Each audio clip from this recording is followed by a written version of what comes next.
Welcome back to the Daily QCI for Wednesday, February 19th. If you listened to yesterday's, you know that I'm currently in meetings. Today starts the lectures for the AES meeting. So this was recorded in advance. Don't tell anybody. But today we're going to talk about the power of scaling questions. And these are used in assessing readiness and motivation to complete a task. So they are a simple and effective tool.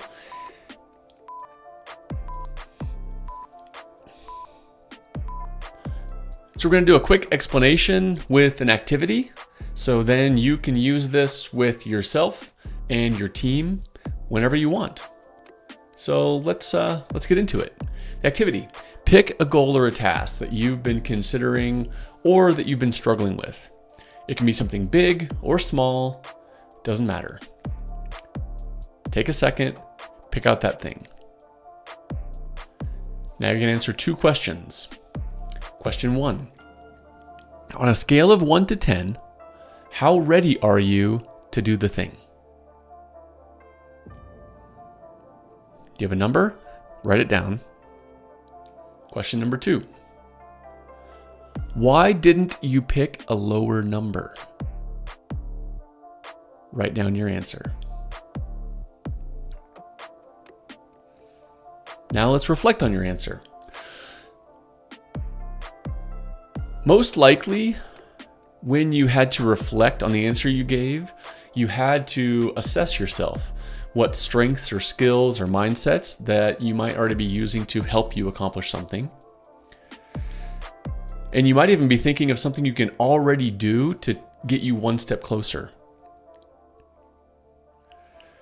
So by asking these things in this way, why didn't you pick a lower number, for example, it forces you to shift your focus to why you picked the number you did in a way that is about achieving versus not achieving. Oftentimes we tend to ask the question, why didn't you pick a higher number?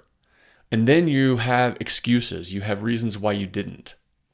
In this time, why didn't you pick a lower number? You're going to focus on the reasons why you can complete it. So there is some magic in that mindset shift. Next, it naturally encourages next steps. So once you recognize your readiness, you have an easier time taking action. You can move forward. It gets you out of that stuckness. So when should you use these questions? One, when you're doing coaching or leadership, so helping others to gain clarity on their commitment level towards a given task or project. Number 2, self-motivation. You can use it yourself to overcome resistance to start that next thing. Next, decision-making. You can evaluate whether you or someone else is truly ready to commit. And then finally, team development, using this with your team to encourage their strengths and making progress towards the goal. So try it today, answer the questions for yourself, try it out with your team, share what you learned. I'd love to hear about it. See you tomorrow.